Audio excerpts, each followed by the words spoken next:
السلام عليكم. بودكاست من الاخر.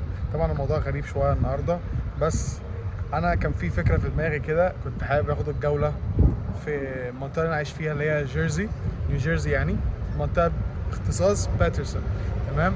المنطقه دي يعني فيها كميه عرب كتير جدا، ف ده حاجه كويسه وحاجه وحشه في نفس الوقت.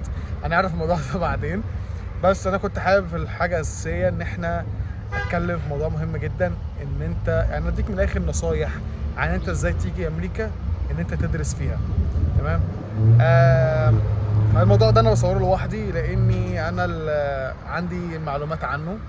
ف معاذ طبعا معايا، طبعا مفيش اي مشكله، بس انا بصور الموضوع ده لوحدي لان انا كنت حابب ان انا يعني من الاخر اديك نصايح كده على الماشي واحنا بنتمشى مع بعضينا، ناخده جوله وفي نفس الوقت احنا ايه، عايشين الجو، فاهم؟ وان احنا بقول لك جملتين يعني ممكن تنفعك ان انت تبدا بيهم حياتك من الاول يعني. فتعالى ناخده جوله كده بسيطه. واحنا من اراضي باترسون دلوقتي، طبعا ميت موت من اشهر المطاعم في مصر يعني في الوطن العربي. هنا ده شارع ده اسمه المين ستريت، في كل حاجه عربيه طبعا. زي مثلا يعني في حاجه هنا مكتوب بالعربي، بص مجوهرات الجنه بالعربي. بتاعك في كونستراكشنز وبتاع، وفي مطاعم تركي ومطاعم عربي كتير جدا هنا. فالمنطقه دي كويسه جدا الواحد بادئ عايز يجي يعيش حياه هنا يعني. فالمنطقه دي كويسه جدا جدا جدا ان انت تعيش فيها يعني. وبس يعني في برضو حاجات كده زي حلويات، في طبعا كيرز. تعالى نرجع بقى للموضوع الاساسي اللي هو احنا جايين نتكلم عليه، ازاي تيجي امريكا يعني بالدراسه، عن طريق الدراسه.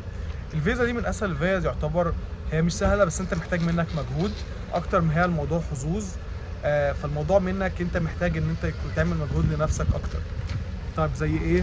زي ان انت رقم واحد انت لازم تفكر فيها، انت جاي بلد غريبه، بلد يعني امريكا طبعا معروفه هي بالانجليزي، بتتكلم انجليزي. فانت اول حاجه المفروض تعملها انت تتكلم نفس اللغه اللي الناس بتتكلم بيها هنا. طيب انت جاي تدرس، انت مش جاي تتكلم مع ناس وخلاص. يعني انت ممكن مثلا تمشي امورك مع الناس في الكلام، بس انت محتاج ان انت تدرس باللغه اللي هو الانجليزي. طبعا انا عارف طبعا في كليات في مصر كتير ان انت تدرس بيها زي هندسه وطب وحاجات دي كده، تدرس بيها انجليزي مفيش اي مشكله. بس ما اكدبش عليك الانجليزي مختلف كتير، مش زي الاول. طريق هنا الدراسه هنا سهله جدا جدا جدا جدا، سهله فوق ما تتخيل يعني. ممكن مثلا بمعدل 50% من اللي احنا بندرسه في مصر انت تدرسه هنا اسهل جدا. فانت مش محتاج مجهود منك، على الاقل انت محتاج مجهود بتاع الاول ان انت تكون هتيجي ازاي. طيب هنعمل الموضوع ده ازاي؟ خطوه رقم واحد، اول خطوه الايلتس. الايلتس دي او التوفل دي شهاده معتمده دوليا عن اللغه الانجليزيه. طيب دي بتعمل ايه؟ دي انت بتعملها، انت بتقدمها للجامعه علشان تقدر ان هي تقبلك. الجامعه مش شروطها مش غبيه، مش كتير، طالبه منك ان انت تكون معاك لغه. اللغه دي مش صعبه، اللغه دي بتتكلم يعني لو انت مثلا قعدت فيها 6 شهور فالموضوع هيخلص بسرعه. تمام. فالموضوع كله محتاج منك مجهود ان انت تقعد فيه 6 شهور.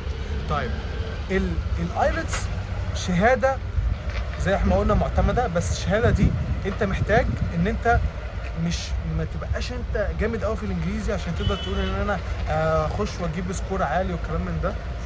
عليكم السلام. انا عرب كتير.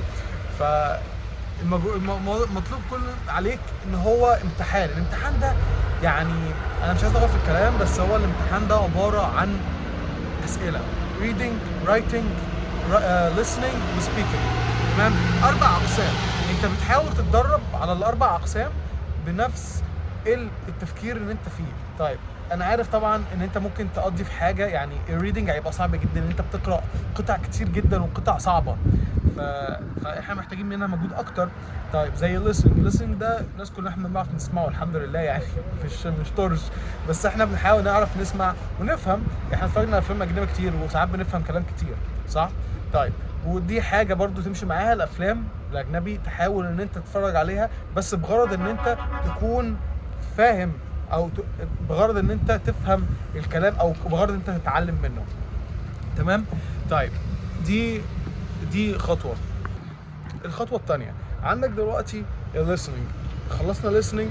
طيب ده كده نقطه. السبيكنج طبعا انا ما اكدبش عليك اصعب حاجه في الموضوع كله السبيكنج، بس السبيكنج محتاج منك ان انت يكون في زي ما تقول كده محادثات كتير عشان انت تقدر ان انت تعرف تتكلم، تعرف يعني كلام كده. فايه اللي هيساعد السبيكنج؟ الليسننج هيساعد السبيكنج ان انت بتفهم لما بتسمع الافلام، لما طريقه الكلام اللي هم بيتكلموا بيها انت هتفهمها، يعني انت هتفهم وهتفضل تقلد هم بيقولوها ازاي علشان الموضوع يبقى سهل بالنسبه لك.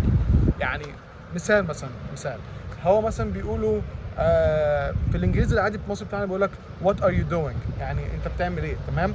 طيب في الافلام الاجنبي يقول لك واتش دوينج، فدي معناها يعني انت برضه بتعمل ايه بس اللي هو بطريقه اسهل.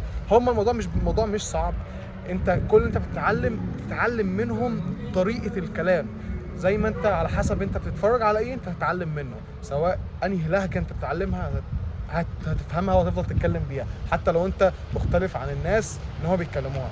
تمام. طيب دي نقطتين. النقطه الثانيه الريدنج محتاج انت تقرا كتير. اللي في الامتحان انت مش محتاج انت تفهم القطعه كلها على قد ما انت محتاج ان انت تطلع الاجزاء الاساسيه بتاعت السؤال. هو قطعه كبيره جدا جدا وعليها كام سؤال، يعني هو موضوع غبي جدا، يعني انا ما اكذبش عليك هو موضوع غبي قوي، بس زي ما تقول كده انت محتاج ان انت تعمل كده. لما تتفرج مثلا على فيديوهات على اليوتيوب هتلاقي فيديوهات كتير جدا بيتكلم عن الموضوع ده، مش صعب. طيب بالنسبه لموضوع الرايتنج ده طبعا الكتابه دي سكيل محدش يقدر ان هو يتكلم فيها، فانت تقدر ان انت لو انت اتعلمت كل الكلام ده وتعلمت الريدنج فانت تعرف تكتب. تمام. طول ما انت بتعرف تنطق صح وتعرف تقرا الجمله صح، فالموضوع ان انت تعرف ان انت زي ما تقول ايه تكتب صح.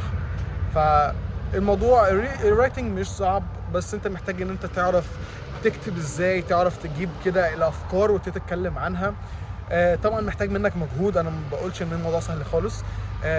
محتاج انت تشتغل على نفسك جامد الفتره اللي جايه، سواء انت في سن ايه، عندك كام سنه، بتعمل ايه. فدي اول خطوه لو انت بتفكر تسافر، دي اول خطوه انت لازم تفكر فيها ان انت تعملها، وهي اللغه اهم موضوع في السفر كله، هو اللي هيحل لك مواضيع كتير جدا.